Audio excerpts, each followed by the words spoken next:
নিজে কতটুকু ঈমানওয়ালা, আপনি কতটুকু দিলের ভিতরে আপনার ঈমান আছে, আপনি পার্থক্য করার জন্য, আপনি যাচাই করার জন্য কোনো ক্যালকুলেটর কোনো কিছু লাগবে না।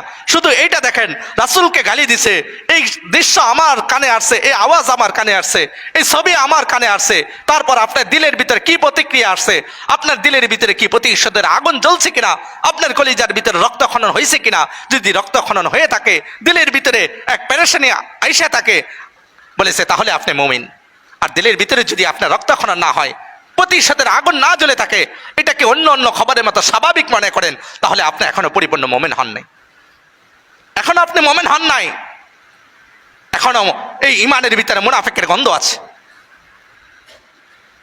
দিলের ভিতরে রক্তক্ষরণ হইতে হবে আমি ঈমানদার হিসাবে, যে আমার রাসূল আমি পৃথিবীতে আসার পূর্বে আমার জন্য কাঁদছে।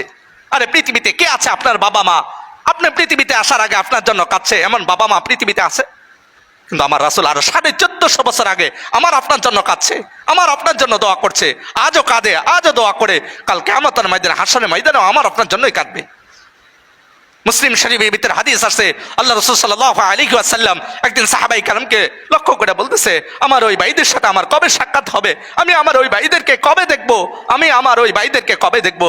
সাহাবায়ে কেরাম বলতেছে, ইয়া রাসূলুল্লাহ, আমরা কি আপনার ভাই না? আপনার ভাই কারা? তোমরা তো আমার সাথী, আমার সাহাবী তোমরা, আমার ভাই তো তারা যারা আমি পৃথিবীতে, এখনো তারা আসে নাই, আমি পৃথিবীতে চলে যাব, কিন্তু আমি পৃথিবীতে চলে যাওয়ার পরেও বলেছে আমাকে না দেখে আমার উপরে এমন বিশ্বাস করবে, তোমরা দেখে আমার উপরে যেরকম বিশ্বাস করছো, তারা না দেখে কলিজা দিয়ে আমাকে মহব্বত করবে, আমার দিনকে মানবে, আমার প্রত্যেকটা হুকুম, আমার প্রত্যেকটা তরিকার উপরে তার হায়াতে জিন্দেগি চালাবে, তারা হলো আমার ভাই। কাল কিয়ামতের ময়দানে হাউজে কাউসারের জন্নার কাছে ওই আমার উম্মতের সাথে, ওই যাদেরকে আমি দেখি নাই, আমার ওই উম্মতের সাথে আমার সাক্ষাৎ হবে, দেখা হবে। কিভাবে দেখা করব? এই চেহারা নিয়ে কিভাবে দাঁড়াবো আল্লাহ রাসূলের কাছে? এই চেহারা নিয়ে কিভাবে আল্লাহ রাসূলের হাতে হাউজে কাউসারে পানি পান করবো এই জবান দিয়ে? যে দেশে বসবাস করি, এই দেশে নবীকে গালি দেওয়া হয়, অথচ মুসলমানের কলিজায় কোনো আঘাত আসে না। প্রকৃত আশিকে রাসূল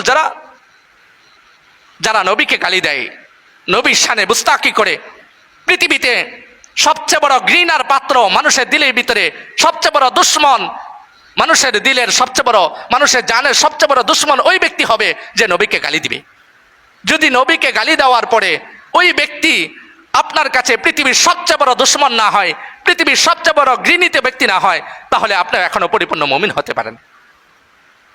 প্রকৃত মুমিন আপনি তখনই হইতে পারবেন যখন দেখবেন নবীর শানে যারা বেয়াদবি করে, নবীকে যারা গালি দেয়, তাদের সম্পর্কে বলেছে আপনার ঘৃণা জন্ম হয়েছে, পৃথিবীর সবচেয়ে বড় দুশ্মন তাকে আপনি মনে করেন, তাহলে আপনার প্রকৃত মুমিন।